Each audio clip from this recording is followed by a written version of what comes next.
Hi everyone, this is Maria John from Darsana IELTS OET Academy Kottayam, managed by CMI Fathers. Today, I'm going to guide you through the OET writing subtest and provide some valuable tips to help you succeed. So let's get started.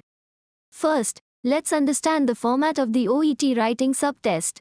It consists of a single task where you'll be asked to write a letter, such as a referral letter, discharge letter, or a letter of advice.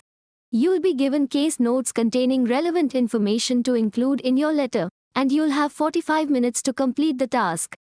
Now, let's talk about letter formats. Familiarize yourself with the standard format for the type of letter you are asked to write. Common components include the date, salutation, subject, body organized into paragraphs, closing, and your name with designation. It's essential to read and understand the case notes provided. They contain critical information that you need to include in your letter.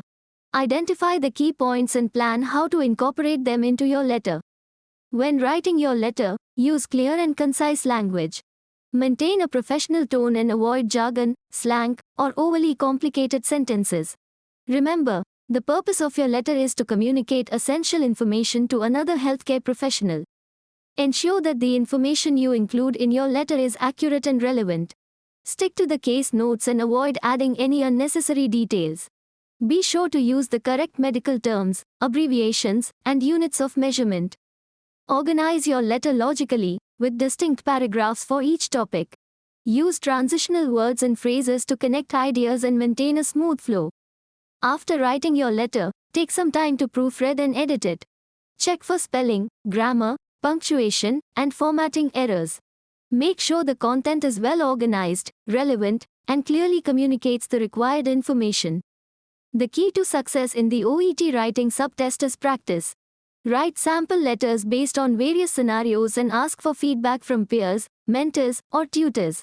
Use online resources and practice materials to familiarize yourself with the test format and expectations. And that's it. By following these guidelines and practicing regularly, you'll be well prepared to succeed in the OET writing subtest. Good luck, and if you have any questions or need further guidance, feel free to reach out to us at Darsana IELTS OET Academy Kottayam. Thanks for watching, and don't forget to like, share, and subscribe for more helpful videos.